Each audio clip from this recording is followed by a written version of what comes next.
This last weekend, Friday, Saturday, Sunday, I shot 3 weddings. It's not as scary as it sounds. 2 weddings were 10-hour weddings, and then one was a 1-hour wedding, and I had a full day of shoots. And I do these little shoots for the GSR, Grand Sierra Resort here in Reno, and I only get 5 minutes to meet the people and shoot it, which is definitely not my style, but it's been kind of cool to do these little weddings. They pay well, so why not? But we're gonna talk about why I think being a type A photographer, even if you're an introvert or whatever, is the way to go, and what I try to do to maintain that until I go to my car and start crying.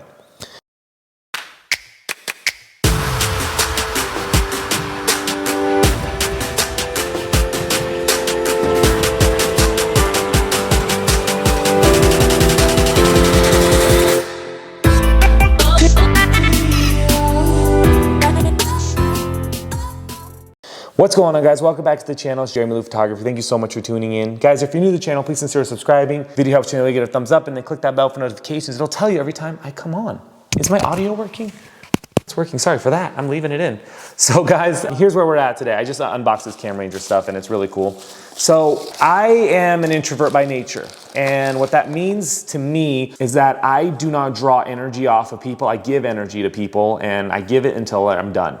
And then I need to be by myself, or I need to mentally recharge in an environment that, think of it as meditating or doing something that I want to do, whether it's playing video games or working out or something where I can just stop and meditate and rebuild again before I do it again. Whereas an extrovert, I always feel like they get their energy off other people. So they need to be by other people, they get to talk, they get to be loud, they get to be crazy. That's what I think. And then they get their energy, they pass energy back and forth, and that's how they do it. So if they sit around by themselves, they're just like, I don't know what to do, right?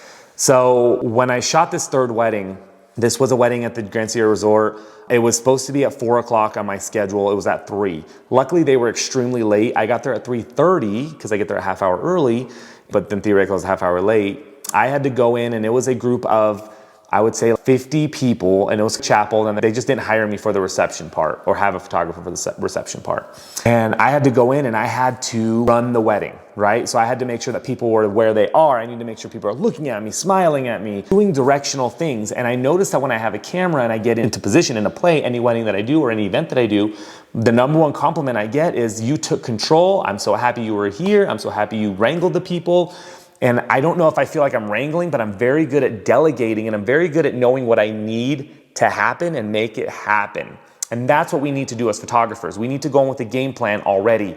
I always have a timeline, but if I don't, even if it's just an event, in fact, I shot a grand opening or a dig thing where they do the dig, and I had to run it, and I didn't expect that. I expected to be a candid photographer where the news crew was running it, and if you watch the news reports later, you can hear my annoying voice in the background going, all right guys, go ahead and lift and pull. But as a photographer, we are not allowed to just walk up. You can do whatever you want. You can be that photographer that sits in the background and nobody knows who you are. You can be a great photographer, and you can go out and direct people and tell them what you need, tell them what looks good, tell them what looks bad. Say, I need you guys over here. The light's better over here. I know that grandma's standing over here, and I know that grandma doesn't really want to move, but come on, the light is better over here. Let's just pick up grandma and let's go over here to do what we got to do, right?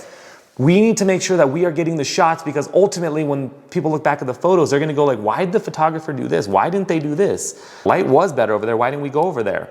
It's your job, it's your passion, it's what you want to do to make a good photograph. And I know shooting long days, I know shooting weddings all day, there's gonna be some point where you're like, let's just get whatever. Like, family photos is that time for me where I'm just like, let's get the family in here, let's bride and groom are in the middle, you're next, let's go, let's boom, let's go. Yes, I have a list for that, but it's boring. It's kind of like I'm ready to end the family photos and I want to go take my couple out and let's go do some shots and make some amazing stuff.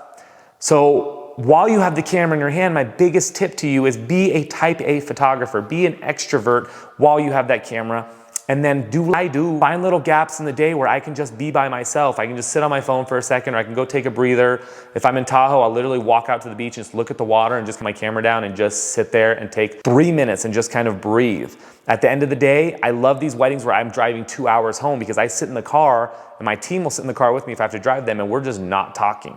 And that's okay, but that's what I do. But while I have the camera, game time, that's our job. So that's it. I don't know what this video is about, but I wrote down be a type A photographer, and I think that's what it's about. It's about taking control and making sure that photos don't just happen, that you're creating them for them, because that's your job. Bye guys.